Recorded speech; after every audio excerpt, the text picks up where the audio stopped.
And I'm sharing my presentation. Is my presentation visible? Yes, sir. Yes, sir. Yes, sir. Okay, good. So earlier in the semester, we had a case study where we studied how to design a material. That certain type of fiber is given, certain type of prepreg is given, how to make a composite out of it. Today we will learn if a material is already given, how to design with a material. So there is a slight difference. How to design a material was case study 1. Case study 2 is how to design with a material. Okay, so we are going to learn what is the industrial practice for designing parts with short fiber reinforced composites. During our manufacturing of composites lectures, we already learned about injection molding. Okay, so we are talking about injection molded short fiber composites. These composites have reasonable specific stiffness and strength. They are very cheap. They present ease of large scale production. For example, we have learned that a part by injection molding will only take few seconds and the machine can work 24 hours a day. So you could make tens of thousands of parts every day.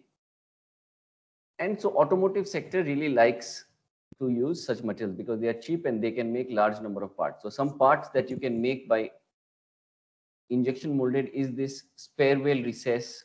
You know, at the back of the car, you have a spare wheel and the cover of that, the engine cover cam, engine mounts, etc. So mostly you will use it for semi-structural applications.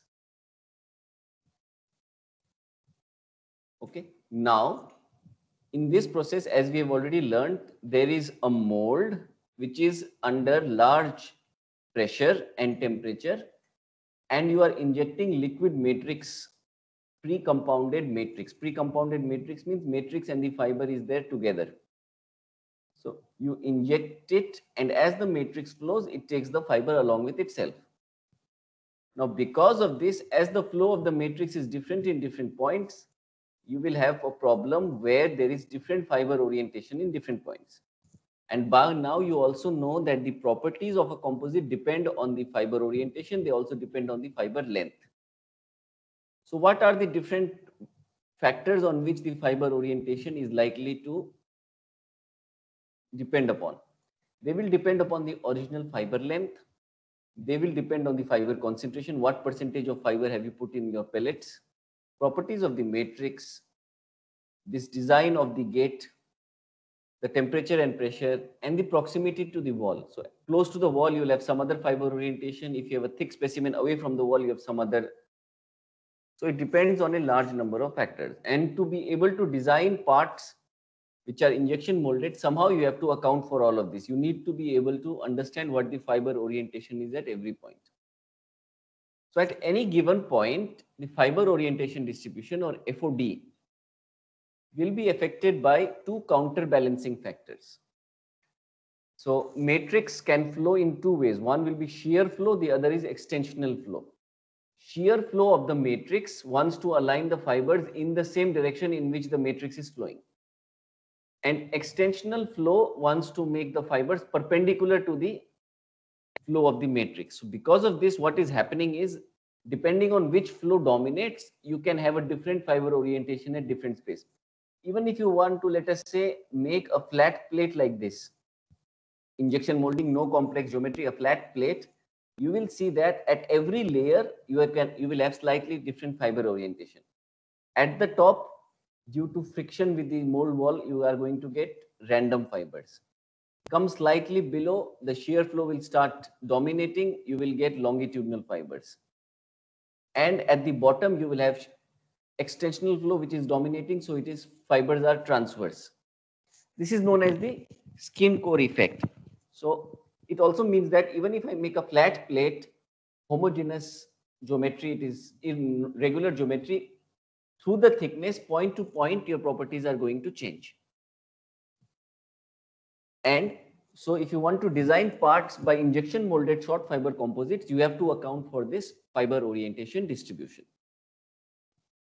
So how do you first of all characterize the fiber orientation? Like if you look at this slide, it is, I'm sure you will agree that it is not enough to say that longitudinal random fibers or fibers longitudinal.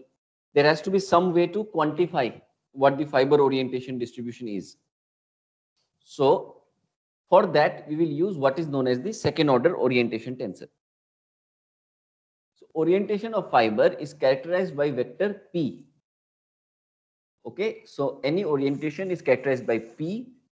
P1 and theta and phi are the two Eulerian angles. So phi is the angle which the projection of the vector makes on the 1-2 plane, and theta is the angle which it makes with the 3 axis. So by definition, every fiber will have its own phi, own theta. Based on that phi theta, you can calculate the vector P. P1 is sine theta cos phi, P2 is sine theta sin phi, P3 is cos theta. And if there are n number of fibers, you have n P1, n P2, n P3. I mean for n sets of P1, P2, P3. And based on that, you can calculate what is known as the second order orientation tensor. So if I take all the fibers, summation of Pi Pj is Aij. We'll normalize it to 1, but Aij is summation of Pi into Pj. So Aij is a 3x3 matrix. This way you can this way you can define the orientation tensor for any fiber orientation distribution. So here are some results that if you have 1 and rest all terms 0, it means all your fibers are aligned in the one direction. If A11 is equal to A22 is equal to 0.5, it is random in 1-2 plane. Similarly, if you have A11, A22, A33, all 0.33, it is random 3D.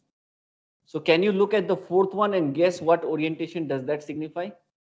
Keep in mind that this is a tensor and tensor transformation rules follow. Based on this, can you tell me what orientation does this 3x3 matrix give me?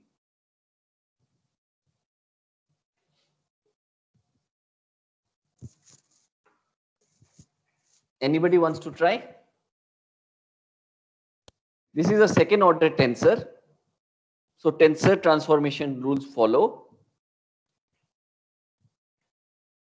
This is 2D random. No, 2D random is the second one, uniform random in 1-2 plane.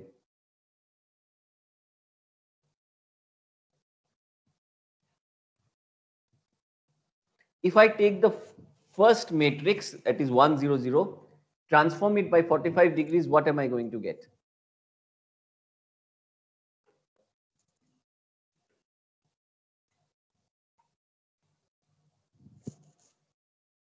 I'm going to get this. So basically the first one transformed by 45 degrees, basic tensor transformation, you will get this. Okay, so any questions so far on this topic?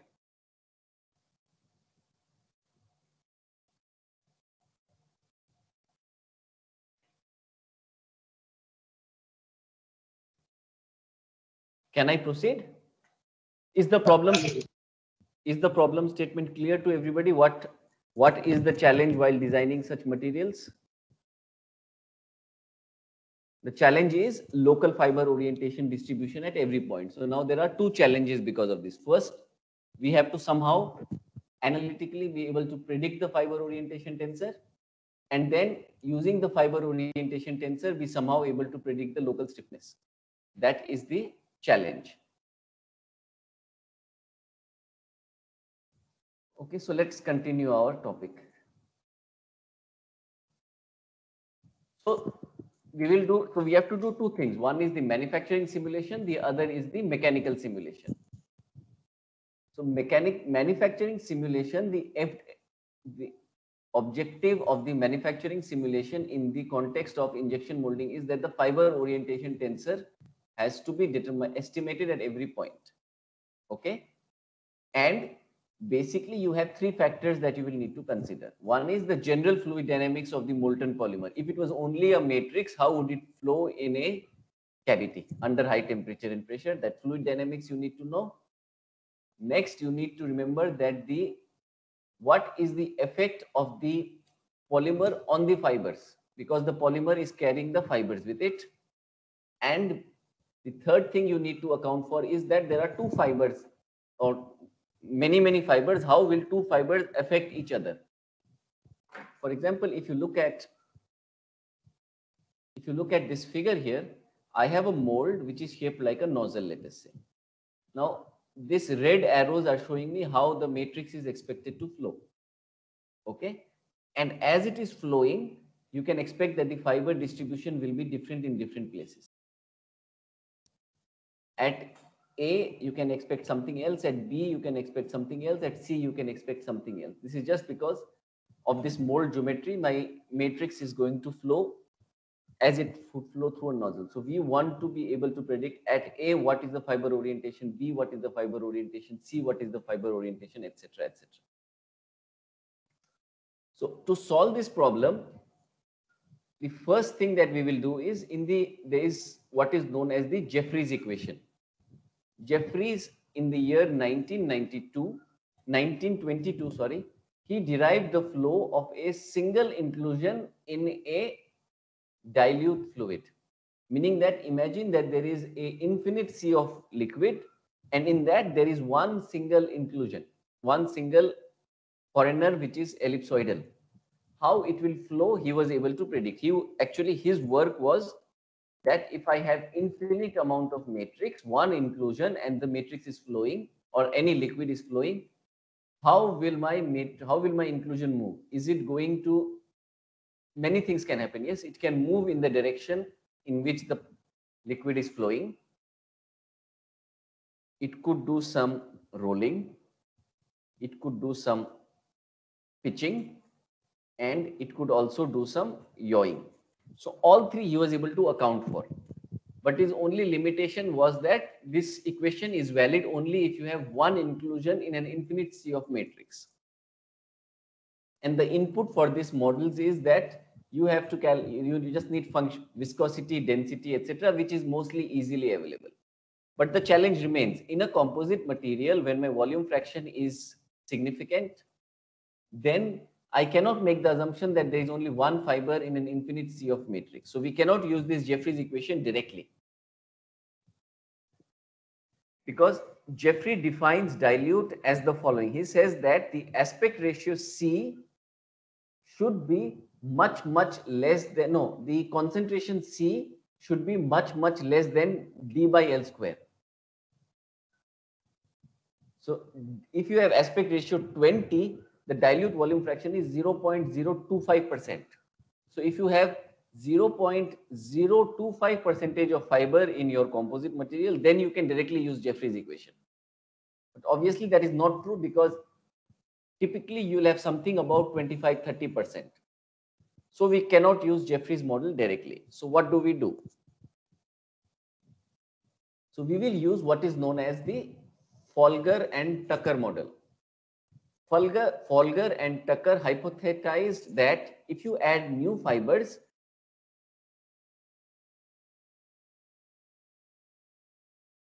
less fiber, they are going to be all aligned in the direction of the matrix flow. As you increase the fiber content, there is randomization of the fiber orientation. Okay.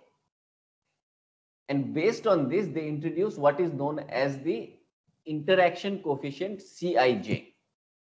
So their hypothesis is that low fiber volume fraction, let us calculate how the orientation will be based on Jeffreys equation.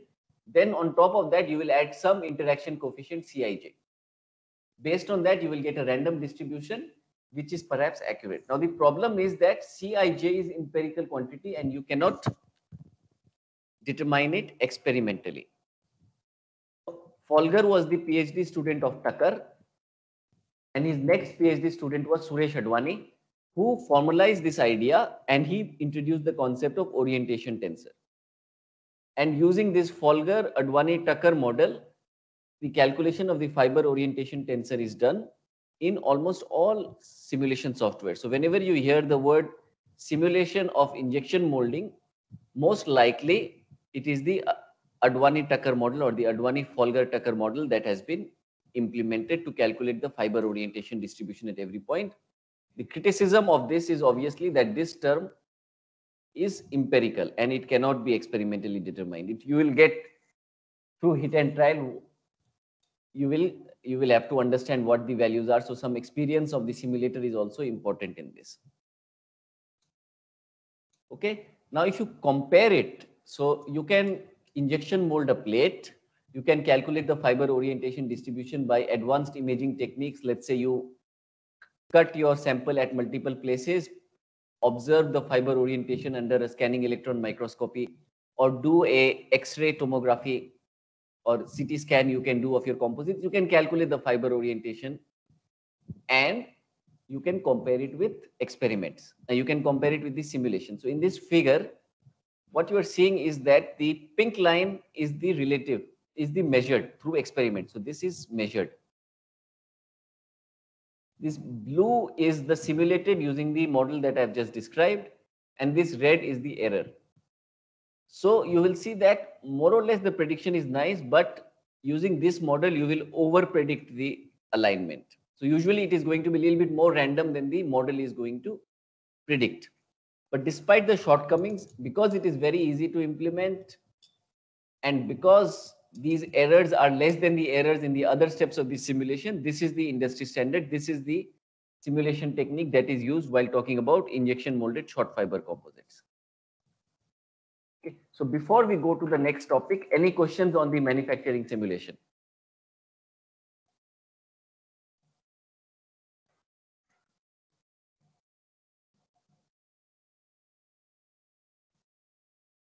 Everything is clear? Hello, sir. Yes.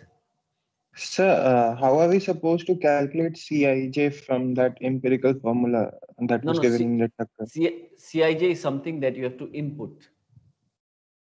That is not to calculate, that is input. So when you go to, let us say, mold flow or something, they will tell you what is the Cij value, or they will ask you what is the matrix, and based on the properties of the matrix that you say, they are going to input some Cij. Cij is not output, it is input to the model. Okay, sir. And that is the problem. Yes, one of the inputs is such that you cannot experimentally determine that input. And because you cannot experimentally determine, your output is always going to be under some doubt. Okay, any other questions?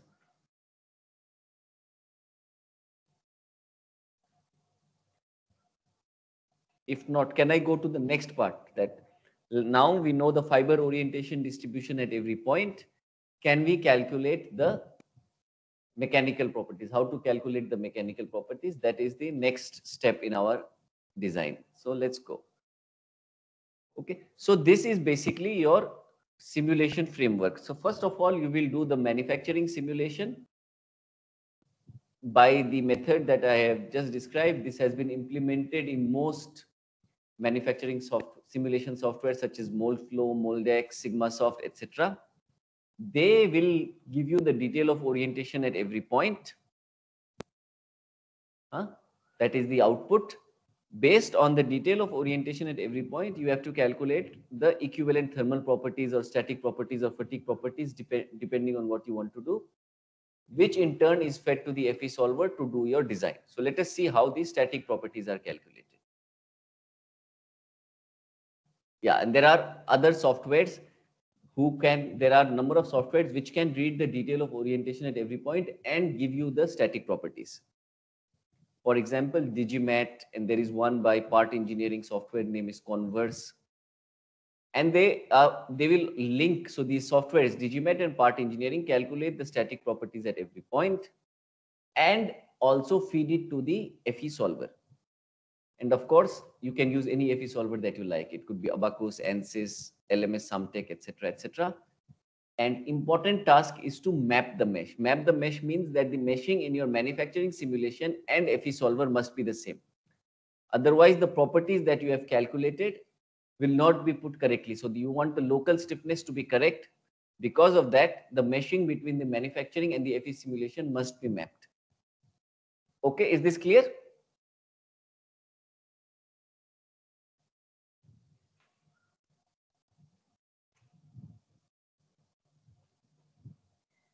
And of course, nowadays, these software, especially Moldflow,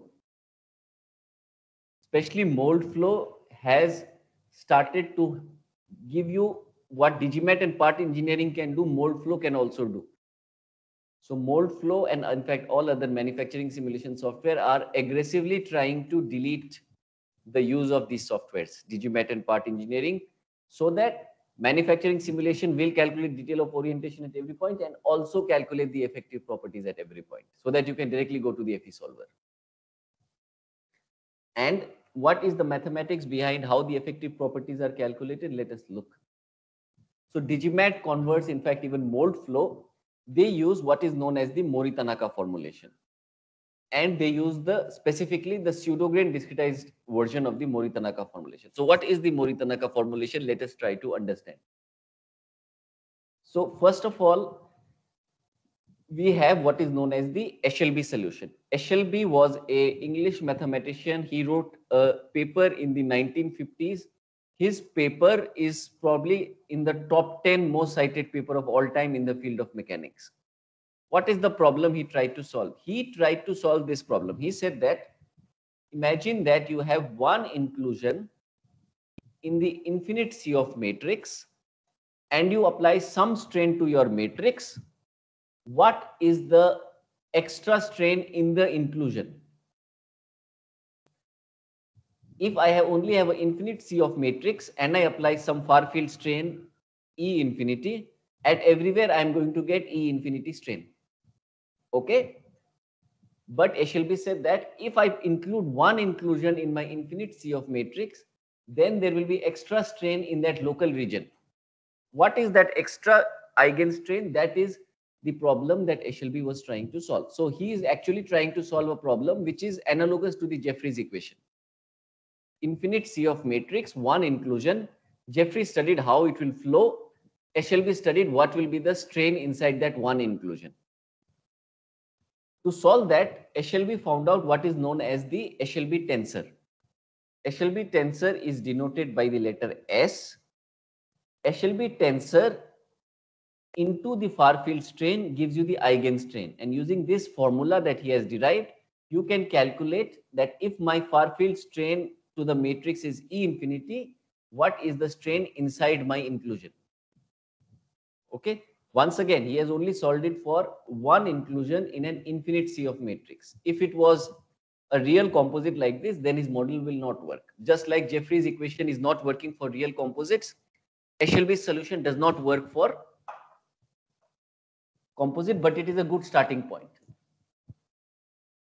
Okay, but you have to be careful about few things that according to Eshelby, you can only solve if there is one inclusion. Eshelby's solution has a closed form only if your inclusion is ellipsoidal, meaning that the shape can be expressed as x by a the whole square plus y by b the whole square plus z by c the whole square is equal to 1. If you can somehow put your 3D shape in that format, then Eshelby solution works. And third is, according to Eshelby, the strain, the eigenstrain is only a function of the Poisson's ratio of the matrix. All other properties do not matter for this specific problem. Okay. So now let me ask you a question. So based on the Eshelby solution, can I solve problems if I have unidirectional fibers which are infinitely long? Yes or no?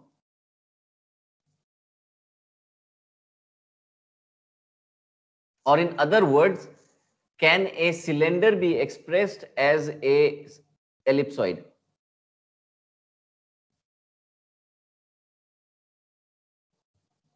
Anybody?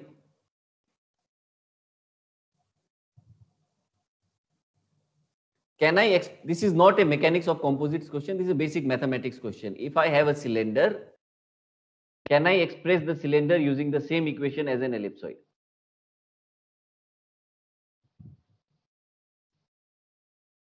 No, sir. No. Because the third major axis will tend to infinity. So why not? Can I not write x by a square plus y by b square plus z by c square? A is equal to b, c tends to infinity. Yes, sir. Then we can write it.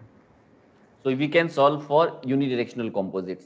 Can I use it for a sphere if my inclusions are sphere shaped? Yes, sir. A is equal to B is equal to C. Correct. Can I use it for short fiber composites?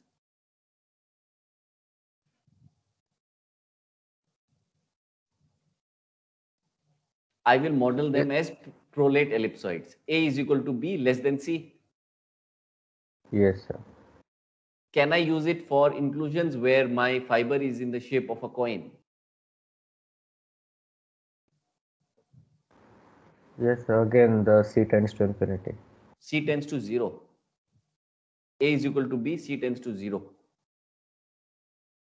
Yes, yes.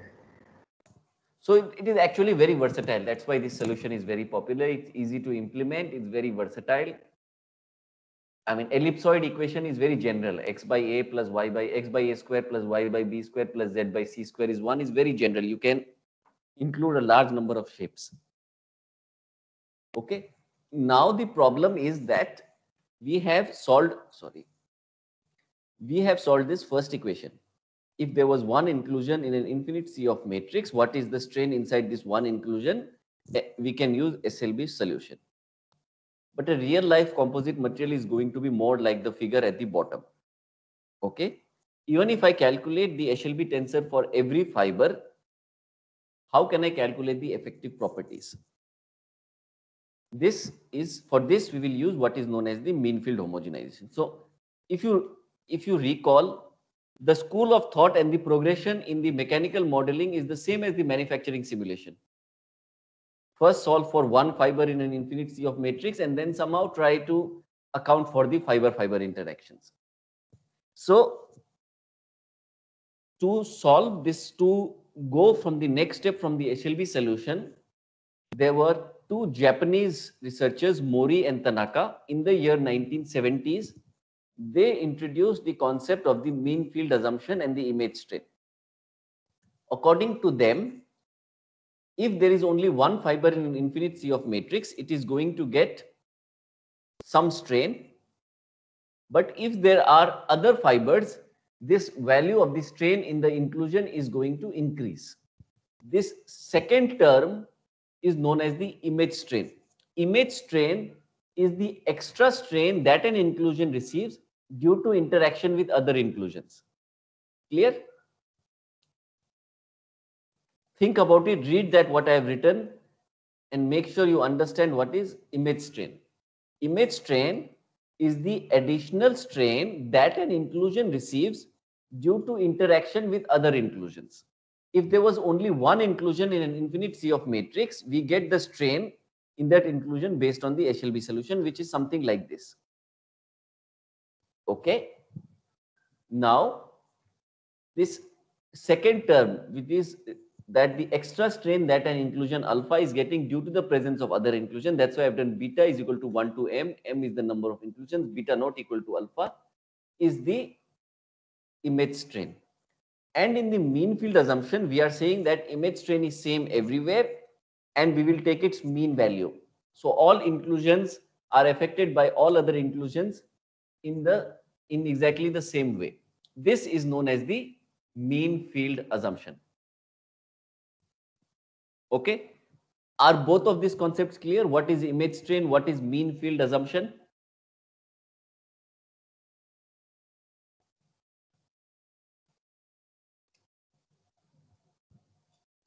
So could you repeat, please, once again? So, according to SLB, you can calculate the strain in an inclusion if there was one inclusion in an infinite sea of matrix. Correct? Now, the hypothesis is that due to the presence of other inclusions, the strain in an inclusion is going to increase. If it was only one inclusion, there is some other strain. If there are multiple inclusions, then the inclusions are going to affect each other. So this change in strain due to the presence of other additional strains is known as image strain. So strain in inclusion alpha, if there was only inclusion alpha, nothing else, it comes out to be this. Some function of S alpha alpha, which is the SLB tensor, into the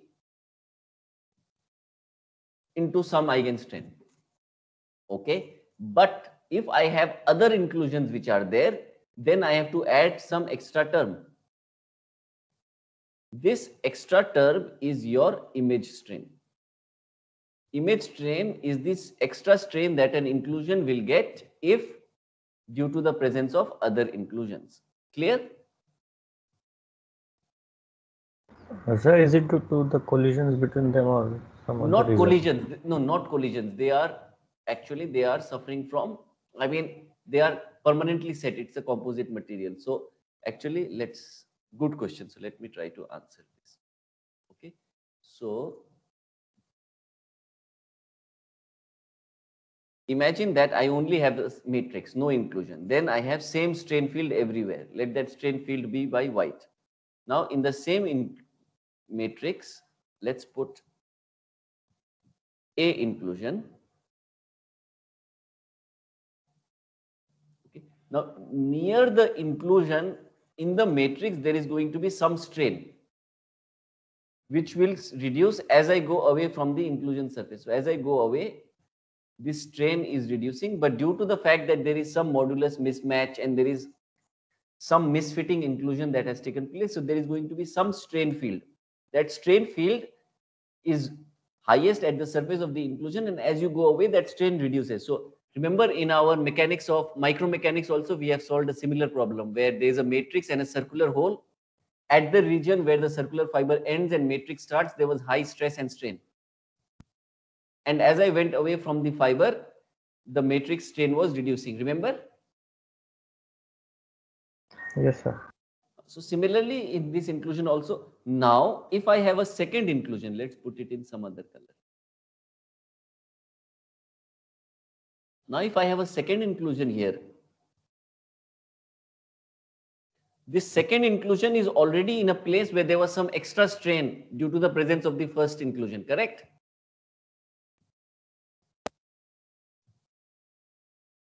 The first inclusion, red, introduced a strain field in the matrix. The second inclusion is now in a matrix where there is already an extra strain field due to the first inclusion. So the strain in the green one is going to be higher than if there was only one green inclusion. So in these two cases, if you look at the strain in the green inclusion, where do you think the strain is going to be higher?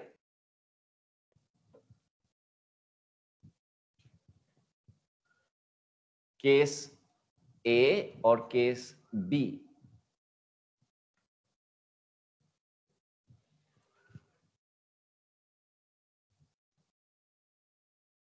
It is going to be case B, because in case B, there is already a strain field from the first inclusion. Yes or no? Yes, sir. Yes, sir. So this extra strain that the green inclusion is getting, or the red one will get due to green, red and green get to due to each other, is known as image strain.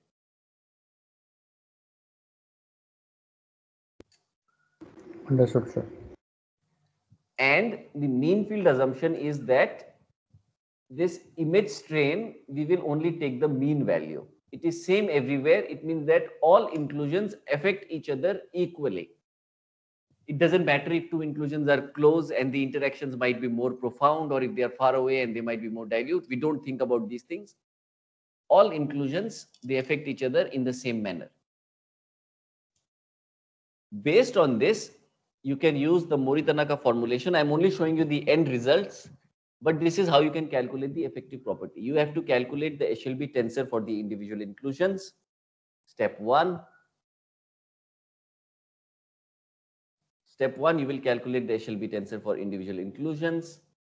Then you will transform the Eshelby to the global. So every Eshelby tensor is going to be in the coordinate axis system where the Eshelby tensor, where the shape is ellipsoid. In the XYZ coordinate system where it is ellipsoid. That is the coordinate axis system of the inclusion. You will transform it to global. You will calculate some intermediate steps known as the strain concentration tensors, and using the formula at the bottom, you can calculate the effective properties of a short fiber composite material with every fiber having its own aspect ratio and its own fiber orientation. Okay? So I am not going to the exact mathematics of this because it'll take lots of time, but basically if you understand this slide, this is how it is implemented.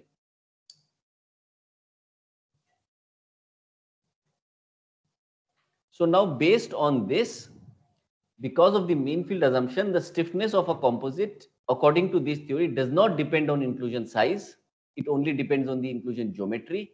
It does not depend on the position because of the mean field assumption. We are assuming that the image strain is same and approximated by its mean value. So these three composite materials at the bottom might seem very different to you, but as long as the orientation and geometry is the same, the location, relative location of the fibers and the spheres does not matter. Similarly, in the first one, you only have spheres with having different radius, but Eshelby tensor is only a function of the geometry. So it does not matter. But it will depend on the volume fraction, the shape, orientation that you can account for. So the detail that I have just explained has been implemented in software Digimat, part engineering, also Moldflow.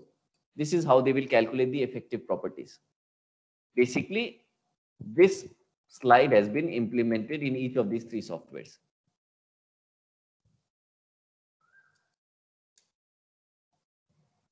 Any questions?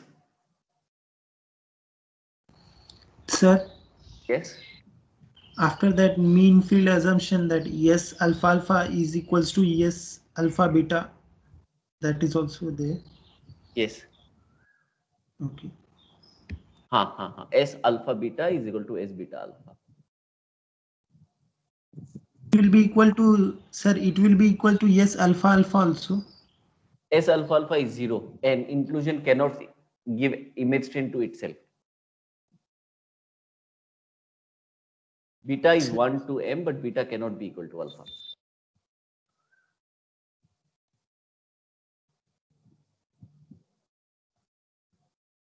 Actually, it is this term. So in the final result, this is the extra term that you are getting. Stiffness of the composite is stiffness of the matrix plus some extra stiffness due to the presence of fibers, which is this term.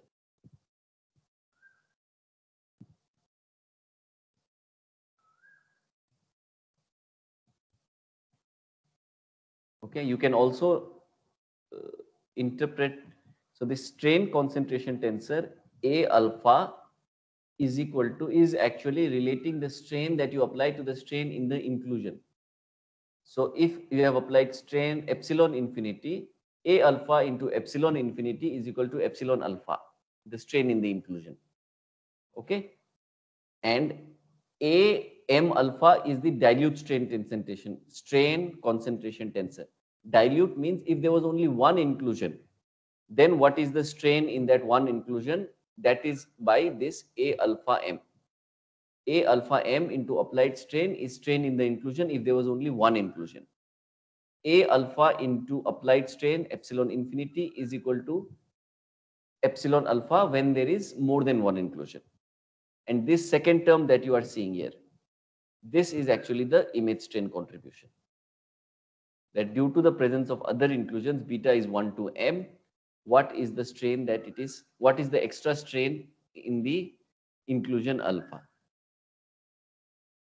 It is a little bit mathematically intense, but it is a little bit, I mean, the exact derivation of this course is perhaps slightly out of context for this course, out of scope. Maybe you will study it in the micro and nanomechanics course by Professor MC Ray, but I think if you understand this slide, it should normally be enough. Is this concept of strain concentration tensor clear? AM alpha is the dilute strain concentration tensor. AM alpha into epsilon infinity, which is the applied strain, will be the strain in an inclusion if there was only one inclusion. A alpha into epsilon infinity is the strain in the inclusion if there are large number of inclusions. Okay, so based on this, you can calculate the strain in every inclusion. This is what we are actually trying to do. If there was only one inclusion, I can say A alpha is A alpha m into Cm into I. If there is more than one inclusion, this new term has been added. This is due to the image strain and the mean field assumption that we have made.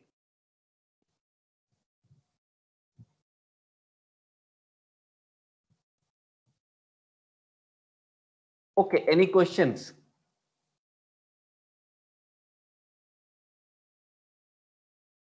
So Digimat, part engineering, this exact same derivation and concept that we have discussed is at the heart of these softwares.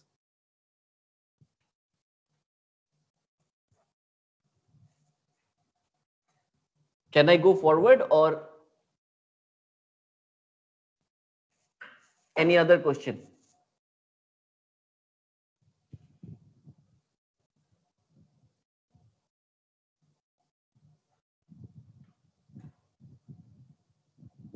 If not, I think we have about 10 minutes, so we'll discuss something more. So now you know how to calculate the effective properties. You know how to calculate the fiber orientation, and based on the fiber orientation, you can also calculate the effective properties. Now the problem that you will have is that a typical structure can have up to 1 million elements. If you take a real life structure that has been properly meshed, you do the manufacturing simulation, there are up to 1 million elements. Now the problem is also that theoretically each of these million elements can have its own fiber orientation tensor, which is slightly different. Now implementing the Mori-Tanaka or the mean field homogenization for each of these million elements can be tedious. I mean, you will, without reaching your FE level calculations, you will run out of computational space. So what should we do? Typically, we will make a compromise. So we will say that, okay, my manufacturing simulation had about 1 million elements, let us say, or a few 100,000 elements. Each element has its own fiber orientation tensor, but I'm not going to calculate the property for each of those elements. Rather, I'm going to group the elements into a number of bins based on fiber orientation distribution. So Aij plus minus delta is one bin. Aij plus minus Aij prime plus minus delta is another bin. So if I make bins, and first of all, rather than calculating the properties for all the million elements, let us classify each. Let us group our elements into different bins, calculate the properties only for those 45 bins or any number of bins that you like. That is input to your FE. There is no need to calculate the properties for every element. And if you do a simple sensitivity analysis, you will see that even if there are 1 million elements, but you only calculate the effective properties 45 times, then your error is less than 3%. Which is nothing. You are making such big assumptions during the manufacturing simulation that this 3% error is very much acceptable. So you always, when solving real industrial problem or real practical problem, such compromises will always have to be made. And this is an example of a compromise. This has been implemented in software Converse of part engineering. Okay, is this clear?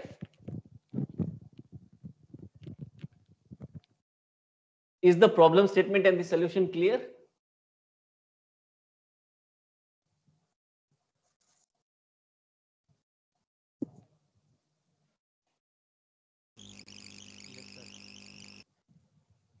Okay, good. So now, how much time do we have? We have 8 minutes. I don't want to discuss the next part of the simulation because it will require half an hour. So any questions / comments on today's class? We have about 5-8 minutes, so I can answer some questions if you have.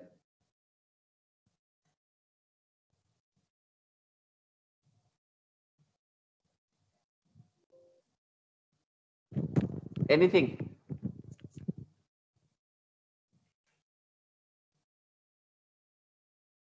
Okay, if not, then I think we can wind this up. Next class, we will discuss this. We will finish the discussion on this, that once the manufacturing simulation is done, once the effective property at every element has been calculated, how we can do the FE calculations, how do we validate such FE models. That is going to be our discussion for the next class. And okay, then I think we can, if you have no more questions, then we can wind this lecture up. Can I wind this lecture up, or you have some questions or comments?